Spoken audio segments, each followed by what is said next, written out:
Cookery சேனலை பார்த்து யார் வேணாலும் சமையல் பண்ணலாம். ஆனா சுவையான சமையல் பண்றது எப்படி? நான் இதயம் நல்லெண்ணெயில சமையல் பண்றேன். ஆஹா ஓஹோன்னு பாராட்டுறாங்க. நீங்களும் இதயம் நல்லெண்ணெயில சமையல் பண்ணுங்க, பாராட்ட வாங்குங்க.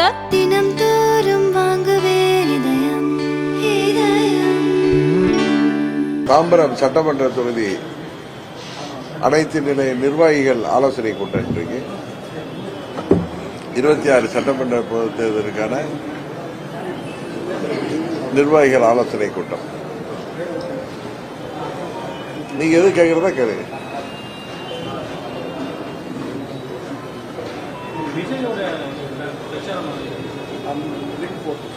மீண்டும் மீண்டும் வந்து தாவேக்காவுக்கும் திமுகவுக்கும் தான் போட்டின்னு விஜய் இன்னைக்கு திருவாரூர்ல பேசியிருக்காரு. எல்லா கட்சிகளும் ஆளுங்கட்சிக்கும் எங்களுக்கு தான் போட்டின்னு சொல்றது அரசியல் எதார்த்தம். அதுதான் அவர் சொல்லியிருக்காரு. ஏற்கனவே 4 கூட்டணி தலைமுறை சட்டமன்ற தேர்தல் சொல்லியிருக்கிறார். உங்க தலைமுறை கூட்டணி அமைக்கப்படுமா? இல்ல, இந்த தேர்தலில் நாங்க உறுதியாக இடம்பெறுகின்ற கூட்டணி வெற்றி பெற்று ஆட்சி அமைக்கின்ற கூட்டணியாக இருக்கு.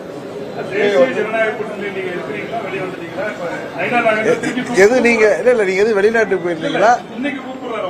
இல்ல கூப்பிடுறதானே செய்யறாரு. அப்படின்னா வெளில வந்துட்டோங்கிறது தெரியுது இல்ல. அப்புறம் என்ன கேள்வி? சார், நான் செப்டம்பர் 3ஆம் தேதியே காரணங்களை சொல்லி வெளியே வந்துவிட்டேன். திரும்பவும் அரைச்சமாவே அரைக்க வேணாம். விஜயை வந்து மிரட்டி பாக்குறாங்கன்னு சொல்லிட்டு அவர் வெளிப்படையா இன்னைக்கு பிரச்சாரத்தில் சொல்லியிருக்காரு. திமுக வந்து எங்களை மிரட்டி பாக்குறாங்க, இங்க பேசாதீங்க அங்க பேசாதீங்கன்ற கருத்து என்ன? இந்த தெரியல, நான் அது என்னன்னு நான் பார்க்கல. பார்த்துட்டு பதில் சொல்றேன்.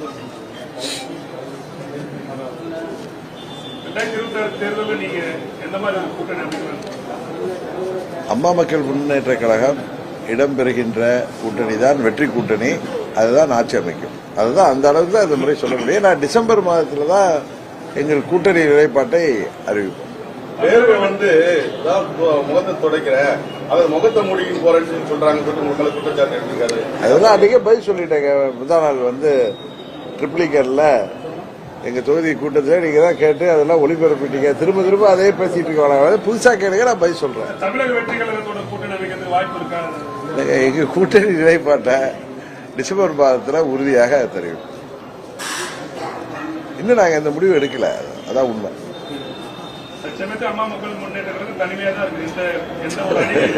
இல்ல அம்மா மக்கள் முன்னேற்ற கழகம் ஏற்கனவே இருந்த தேசிய ஜனநாயக கூட்டணியிலிருந்து வெளியேறிவிட்டது.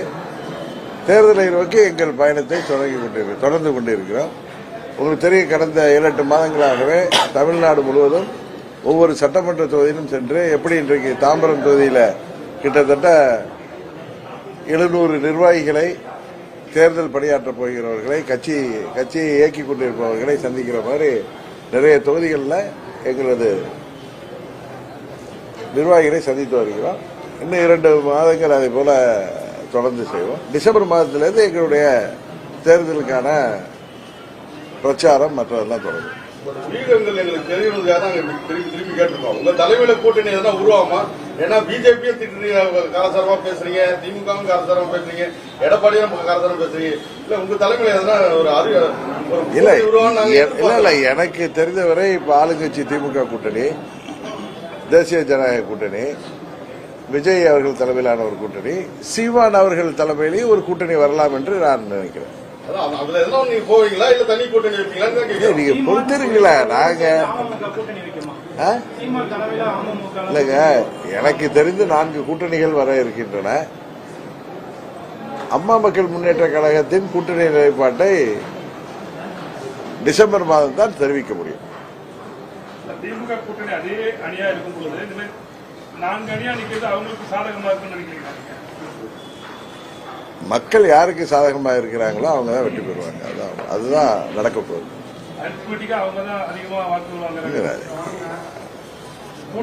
அரசியல்ல வந்து அது தேர்தல் நேரத்தில் 2+2=4 நம்ம சொல்வது சரியா இருக்காதுன்னு உங்களுக்கும் தெரியும்.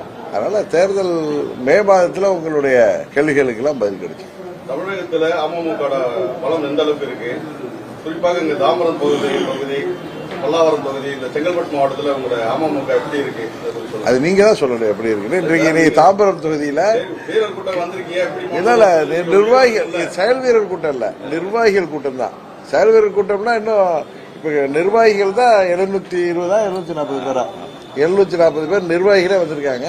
அவர்களோட கலந்துரையாடல். மறுபடியும் தேர்தலுக்கு முன்பு எங்கள் வேட்பாளர் அறிவிக்கப்பட்ட பிறகு செயல் வீரர் கூட்டத்துக்கு வருவேன்.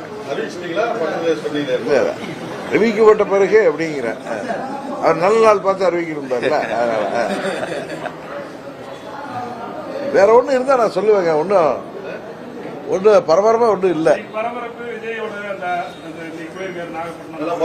திருவாரூர்ல பயங்கர எழுச்சியா இருக்கு. அந்த விவசாயிகளோட கட்சி பலத்து பயங்கர ஆரவாரமா இருக்கு, கூட்டங்கள் அதிகமா இருக்கு. அது உங்களோட சொந்த மாவட்டம் திருவாரூர், எப்படி பாக்குறீங்க? இல்ல, அதாவது நான் ஏற்கனவே அன்னைக்கு சொன்னேன், யாரை பார்த்தும், யாருடைய கூட்டத்தை பார்த்தும், இல்ல எந்த கட்சியை பார்த்தும் பொறாமைப்படாத மனநிலை உடையவன் நான் என்று சொன்னேன். நாங்கள் எங்களது அம்மா மக்கள் முன்னேற்ற கழகத்தின் நோக்கத்தை நிறைவேற்றுவதற்காக பயணித்துக் கொண்டிருக்கிறோம். அதனால அன்னைக்கு நீங்க கேட்டப்பே, விஜயை பற்றி கேட்டப்பே நான் பதில் சொல்லியிருக்கேன். திரும்ப திரும்ப நம்ம அதையே திருப்பி பேச வேணாம்னு நினைக்கிறேன். பாஜக கூட்டணி அமைக்கிறது இல்லன்னு, அதாவது நிரந்தர எதிரி இல்லைங்க, எனக்கும் பாஜகவுக்கும் எந்த பிரச்சனையும் கிடையாது. ஏப்ரல் 11க்கு அப்புறம் வந்த பழனிசாமி முதல்வர் வேட்பாளராக அறிவிக்கப்படுகின்ற பட்சத்தில் அதை நாங்கள் அம்மா மக்கள் முன்னேற்ற கழகம் ஏற்றுக்கொள்ள முடியாது என்ற காரணத்தினால்தான் நாங்கள் செப்டம்பர் 1 அல்லது செப்டம்பர் 3 அன்றைக்கு அந்த கூட்டணியிலிருந்து வெளியேறும். சின்னம்மாவோட ஓபிஎஸோட நீங்க கலந்துரையாடல் என்ன பண்ணிட்டு இருக்கீங்களா? உங்களுக்கு எல்லாம் தெரிய வரும். எங்களுடைய நிலைப்பாடெல்லாம் எல்லாத்தையும் வெளிப்படையா சொல்ல முடியாது. டிசம்பர் மாதத்துல உங்களுக்கு எல்லாமே தெரிய வந்துடும். டிசம்பர் கட்சி தலைவர்கள் பொதுவா ஒரு அரசியல் விமர்சனோட கருத்து தன்னெழுச்சியா விஜய்க்கு போட்டு வருது, அவங்க ஆளுநரை திரட்டவில்லை, மக்களாக எழுச்சியா வர்றாங்கன்றத சொல்றாங்க. ஒரு அனுபவமான ஒரு அரசியல்வாதி, உங்களோட கருத்து? நான் தான் அன்றைக்கே சொன்னேன், தஞ்சாவூர்ல போன மாதமே சொன்னேன், என்ன இது மாதிரி தான் அங்க உள்ள உங்க மாதிரி ஊடக நிருபர்கள் விஜயோட இம்பாக்ட் எப்படி இருக்குன்னு கேட்டாங்க என்கிட்ட. அன்னைக்கு சொன்னேன், எப்படி 2006 சட்டமன்ற பொதுத் தேர்தலில் மறைந்த திரு விஜயகாந்த் அவர்கள் அந்த தேர்தலில் போட்டியிட்ட போது எப்படி ஒரு தாக்கத்தை ஏற்படுத்தினாரோ அதை விட அதிகமான தாக்கம் இருக்கக்கூடும் என்று நான் கணிக்கிறேன். இல்ல, திரு விஜயகாந்த் அவர்கள் ஒரு தொகுதியில் வெற்றி பெற்றார். 6% 7% வாக்குகள் பெற்றார். ஆனால் அந்த தேர்தலில் தமிழ்நாட்டில் திமுக ஆளுங்கட்சியாக வந்தாலும் மைனாரிட்டி கவர்மெண்ட் ஒரு 96 சீட்டு தான் திமுக பெற முடிந்தது. அவர்கள் கூட்டணியோடு சேர்ந்து மைனாரிட்டி கவர்மெண்ட் ஃபார்ம் பண்ணாங்க. அப்ப அம்மா அவர்கள் நாங்க 65 சீட்டு அதை எடுத்தோம். மதிமுக சில தொகுதியில் வென்றார்கள். அது எனக்கு தெரிந்தவரை அந்த காலகட்டத்தில் திமுகவுக்கு ஒரு 50 தொகுதிகளில் வெற்றி வாய்ப்பையும், கிட்டத்தட்ட அம்மா அவர்களுக்கு ஒரு 70 தொகுதியில் வெற்றி வாய்ப்பையும் பாதித்திருந்தது. அதே போல இல்ல அதை விட அதிகமாகும் இந்த தேர்தலில் நீங்கள்லாம் கணிக்கின்றதை தாண்டி தாவேகாவின் தாக்கம் அதிகமாக இருக்கும் அப்படின்னு நான் நினைக்கிறேன். 2006 இந்த கூட சமூக ஊடகங்கள் கிடையாது, இவ்வளவு பெரிய மீடியா ஆதரவு விஜயகாந்த் கிடையாது. இவருக்கு அந்த அளவு ஆதரவு இருக்கும்போது அது எப்படி நீங்க? இல்ல அப்பயுமே ஊடகங்கள், எல்லா ஊடகங்கள் இருந்துச்சு. எத்தனை சொல்ல இப்ப எண்ணிக்கையில் அதிகமா வந்திருக்கு. இப்ப இந்த யூடியூப் அதெல்லாம் வந்திருக்கே தவிர 2006 எல்லா ஊடகங்கள் இருந்தது. அந்த காலகட்டத்திலேயே சினிமாங்கிறது இருந்துச்சு. அந்த காலத்திலேயே பல 30 ஆண்டுகளாக திரு விஜயகாந்த் அவர்கள் உச்சபட்ச நடிகராக இருந்து அவர் அரசியலுக்கு வந்தாரு. அதனால இப்ப மீடியா அதிகமாயிருக்கலாம், டெக்னாலஜி அதிகமாயிருக்கலாம். அதுபோல இந்த தாக்கம் அதை விட அதிகமா இருக்குன்னு சொன்னேன். அல்ல நான் அப்படிலாம் இன்டர்பிரேட் பண்ணல.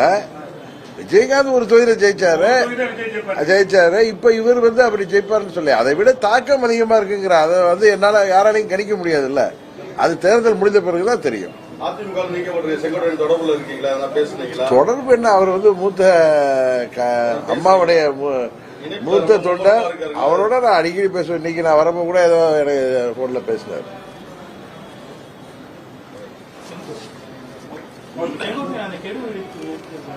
ஆமா, அது எனக்கு அதை பத்தி தெரியாது. அது அதிமுக விவகாரம், நான் அம்மா மக்கள் முன்னேற்ற கழகம். நீங்க அதை பத்தி கேட்டா நான் என்ன பண்ண முடியும்?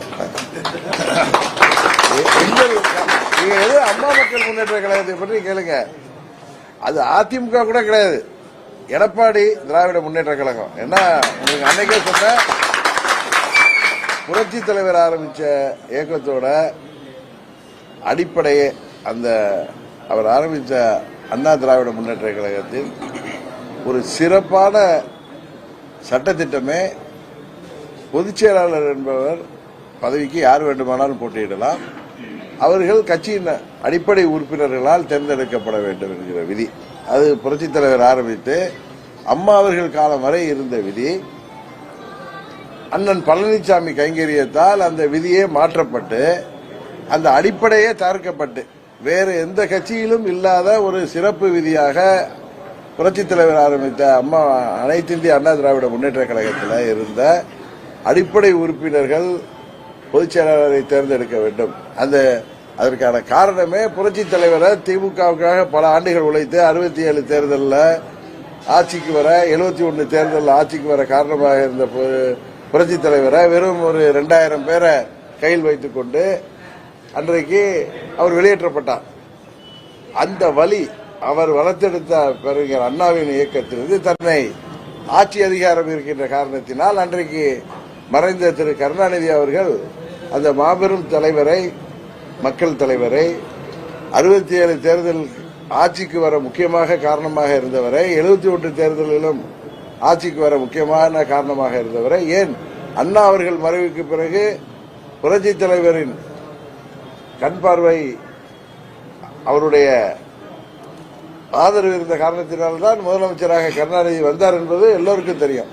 ஆனால் அவரை புரட்சி தலைவர்கள் கட்சியில் கணக்கு கேட்ட காரணத்துக்காக பொருளாளர் இருந்தபோது அவரை ஜஸ்ட் லைக் தட் அவரை கட்சியை விட்டு நீக்கினார்கள். அதனாலதான் அந்த வழிதான் அவர் கட்சியை ஆரம்பித்த பொழுது அடிப்படை உறுப்பினர்கள் தான் பொதுச் செயலாளரை தேர்ந்தெடுக்க வேண்டும் என்ற ஒரு விதியை கொண்டு வந்தார். அந்த விதியே தான் புரட்சித் தலைவர் கட்சிக்கு சிறப்பு விதி. அதே இன்னைக்கு நீக்கிவிட்ட முறை அந்த கட்சி பெயரும் இரட்டை இலை சின்னம் தான் இருக்கு.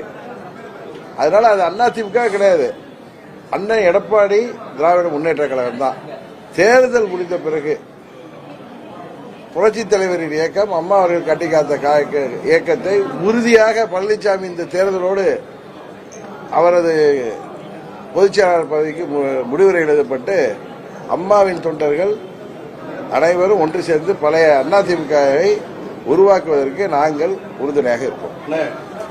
கடந்த அதிமுக ஆட்சி காலத்துல அமைச்சராக இருந்த செந்தில் பாலாஜி அதே கரூர் மாவட்டத்தில் போய் மு.க. ஸ்டாலின் அவர் தலைவரவா பேசி பார்த்துள்ளார். இப்ப முப்பெரும் விழாவில் அவர் பாராட்டி அதிக அளவு பாராட்டி பேசுறாரு. குறிச்சு எப்படி பழனிசாமி முதலமைச்சர் பதவி கொடுத்தவங்கள 4 கால் பிராணி மாதிரி காலில் விழுந்து வந்துட்டு நீங்க எந்த ஊருங்கிறாரு அதெல்லாம் கேட்க மாட்டீங்க. அவர் ஆட்சி அதிகாரத்தை அந்த இது ஓட்டெடுப்புல அதை காப்பாற்றி கொடுத்தவர்களுக்கு அந்த 18 சட்டமன்ற உறுப்பினர்களை பதவி நீக்கம் செய்தாரு.